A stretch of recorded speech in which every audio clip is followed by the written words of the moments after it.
का उद्देश्य रहा है और क्या थोड़ा आगे हो जाए। पूरे उत्तर प्रदेश में आजाद समाज पार्टी काशीराम 18 के 18 मंडलों में प्रभु सम्मेलन कर रहे हैं। उस सम्मेलन के जरिए 2012 से और 2027 इस 27 का जब चुनाव आएगा तो लगभग 15 साल हो जाएंगे कि हक वंचित समाज के विचार की जो है वो सत्ता से बाहर होने से क्या हो रहा है कि जो जमीनें उनको मिली थी वो सरकारें छीनने का काम कर रही है। ना अच्छी शिक्षा मिल रही है, ना रोजगार मिल रहा है, ना अच्छी चिकित्सा सुविधा मिल रही है, ना पहले नौकरियां आती थी उन नौकरियों को अब ना के बराबर कर दिया है। ना बैकलॉग आता, ना नौकरी आती। पेपर आता है, पेपर लीक हो जाता है, 69,000 शिक्षक भर्ती की तरह घोटाले हो जाते हैं और तमाम तरह से पुरानी पेंशन का मामला हो, चाहे महिलाओं का सशक्तिकरण हो या उनकी सुरक्षा हो, तमाम में सरकार फेल हुई है।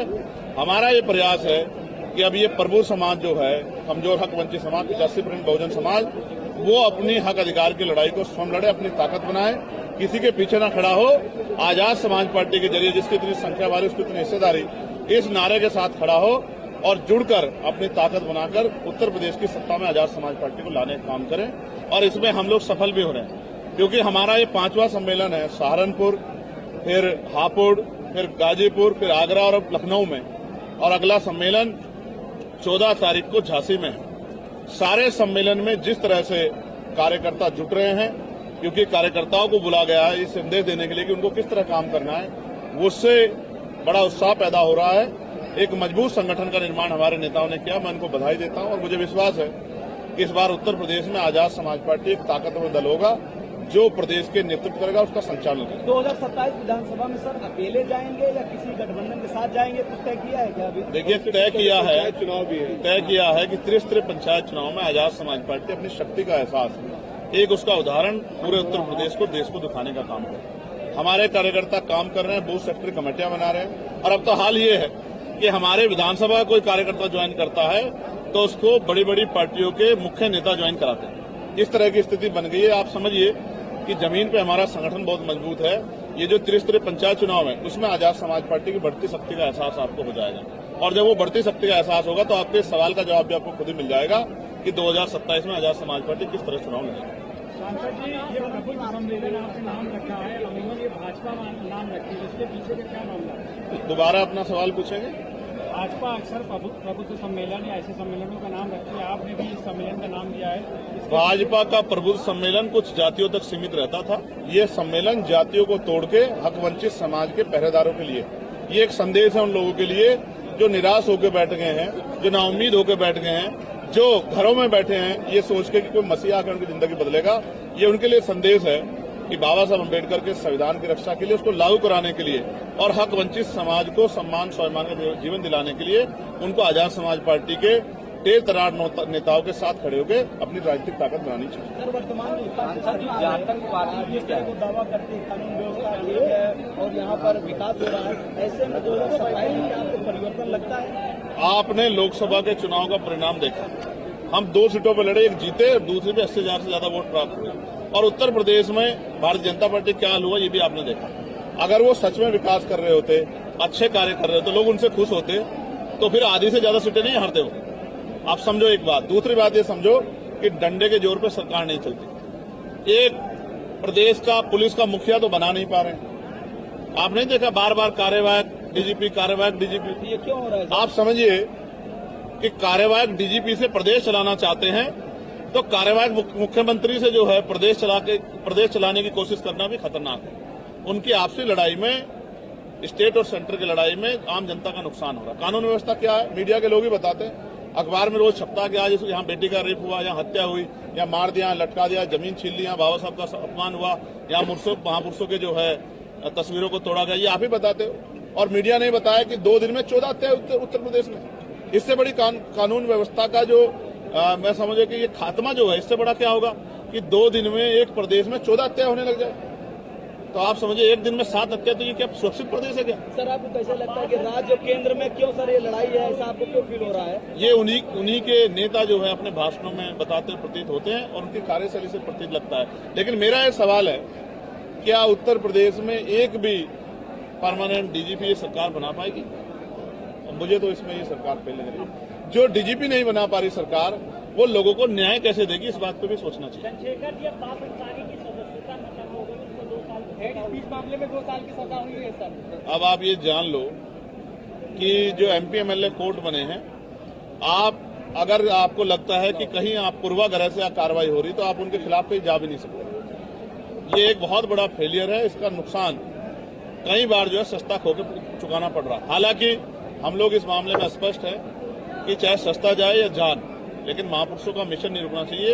आंदोलन को गति देने, आंदोलन को आगे बढ़ाना चाहिए। इसके लिए हमारी पार्टी में मजबूत नौजवान लीडरशिप तैयार हो रही है, जो अगले 30-40 साल समाज की सेवा करेगी। सर, ऑपरेशन सिंदूर में कई डेलीगेशन दुनिया में गए हैं, कई लोगों को सरकार ने भेजा है। क्या आपको भी भेजने पे बातचीत हो रही थी या क्या कहेंगे जो ऑपरेशन सिंदूर है इस पर? मुझसे किसी की बात नहीं हुई। जी। और बाकी मीडिया इस पे कोई सूत्र न ढूंढे। मैं आपके सामने स्पष्ट कर रहा हूं कि अभी हमारे दल को शायद उस तरह का दल वो नहीं मानते, या उनको नहीं लगता कि हम सरकार की भाषा बोलेंगे, इसलिए शायद उन्होंने हमें सदस्य नहीं बनाया। मैं आपको स्पष्ट कर दूं, हम देश के साथ खड़े हैं, देश की सेना के साथ खड़े हैं। लेकिन सरकार अगर कोई फेल होगी तो लोकतंत्र में सरकार को चेताने के लिए सवाल पूछना पड़ेगा। सरकार उसको देश से ना जोड़े और लोगों को गुमराह करने का काम ना करे। कल ही मैंने पढ़ा कि पहलगांव हमले का मुख्य जो है साजिशकर्ता वो पाकिस्तान में देखा गया। तो हम किस चीज की खुशी मना रहे हैं भाई? क्या पहलगांव में हमारे 26 परिवारों को रौंदने वाले आतंकवादी क्या वो जमीदज हो चुके हैं? उनके तो पोस्टर लगे हुए हैं अभी। तो हमारी देश की, हमारी सरकार किस बात की खुशी मना रही है? मैं आपको स्पष्ट कर दूं, हालांकि सरकार के अपने नेचर है वो क्या करती है, लेकिन हम आतंकवाद के पूर्ण रूप से खिलाफ हैं और आतंकवाद का परमानेंट नाश होना चाहिए। हम ये सरकार से अपेक्षा करते थे, इसलिए हमने उस समय कहा कि सरकार को सख्त कदम उठाने चाहिए। आतंकवादी जो जातीय आधार पे लोगों को मारने पीटने का या जातीय भेदभाव करने का काम करते हैं, वो आतंकवादियों से कम नहीं है। इसलिए मैं उनको जातंकवादी कहता हूं। जिस तरह से धर्म पूछ के पूछने मारने वाले आतंकवादी है, उस तरह से जात के आधार पर मारने वाले जातंकवादी हैं। ऐसे जातंकवादियों को अपनी मानसिकता बदलनी चाहिए। और आप ये भी देखिए, भारत में संविधान के आने के बाद भी छुआछूत भेदभाव होता है, यानी कि जातंकवादियों ने अपनी मानसिकता नहीं बदली। इसलिए हमारे कमजोर हकवंचित समाज को भी सतर्क होकर अपने दलों के साथ जुड़ के आगे बढ़ना चाहिए, इतनी ताकत बढ़ानी चाहिए। आनंद की दोबारा से वापसी हुई है बसपा में और ताकतवर हुए हैं, आपको अक्सर लेके वो टारगेट करते बिना नाम लिया, तो कैसे देखते हैं? सर, मैं किसी दूसरी पार्टी के नेता के बारे में क्या कह सकता हूं? आप ये भी समझिए, कभी हटाना कभी लगाना, ये उनकी पार्टी का अंदरूनी मामला है। इसमें मैं और मीडिया के लोग क्या कर सकते हैं? भाई आप ये समझो, बाबा साहब अम्बेडकर ने कहा कि आज मैंने रानी का पेट चीर दिया। आज के बाद राजा लोकतंत्र से जनता की वोट से तैयार है। तो आप किसी को बार बार प्रोजेक्ट करते रहो तो इससे क्या फर्क पड़ता है? जनता तो अपना फैसला ले चुकी है। जनता ने फैसला नहीं हुआ था तो मुझ जैसे प्राइमरी स्कूल के हेडमास्टर के बेटे को वो मेंबर ऑफ पार्लियामेंट कैसे बना देते? आप समझो, पहले उनके पास विकल्प नहीं था, विकल्प के अभाव में उनको वोट देना पड़ता था। इस बार हम तो 2 ही सीट पे लड़े, 78 पे तो वो लड़े, तो 78 पे उनका क्या बना और 2 सीट पे आजाद समाज पार्टी क्या बना? आप समझो कि जनता का मन बदल गया। आप मीडिया के लोग उनकी बात चलाते रहते हो, क्यों चलाते हो? उसका फैसला आपको करना चाहिए। बाकी जनता अपना फैसला कर चुकी है। मायावती प्रदेश की 4 बार मुख्यमंत्री रही सर। मैं आपसे फिर कहूंगा, देखो वो हमारी सम्मानित नेता है, उनको बहन जी कहते हैं, मायावती जी कहते हैं। आप समझो, महिला होने के बाद इतना बड़ा काम करना, ये एक बहुत बड़ा ऐतिहासिक उदाहरण है। मेरे और पार्टी के तमाम कार्यकर्ताओं में हमारे दिल में उनके लिए सम्मान है और मैं उनके स्वस्थ रहने की, दीर्घायु होने की कामना करता हूं। और उनका जो अधूरा काम है, जो सपने उन्होंने देखे जो अधूरे छूट गए, वो आजाद समाज पार्टी के जरिए हम लोग पूरा करने का काम करेंगे, क्योंकि ये एक सपने मानव काशीराम साहब के थे और बाबा साहब अम्बेडकर के थे।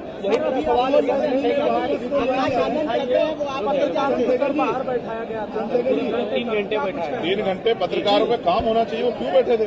भाई जब मैं आता तब आ जाते, जब मैं आया तब तो आप आ गए थे सब लोग। आप तो कामदार लोग हो, आप तो पीसी में भी नहीं रुकते। अगर पीसी में नहीं तो आधा घंटा लेट हो जाए तो आप अपने माइक उठा के चले जाते। 10 बजे का समय दिया गया, 10 बजे आप समझो कि जब मैं आपको तो रिकॉर्ड मेरा ही करना है, आप हमारे कार्यकर्ताओं को भाषण थोड़ा ही सुनाओगे? आपको नहीं बताएगा? उन्होंने 10 बजे का समय दिया था सुबह।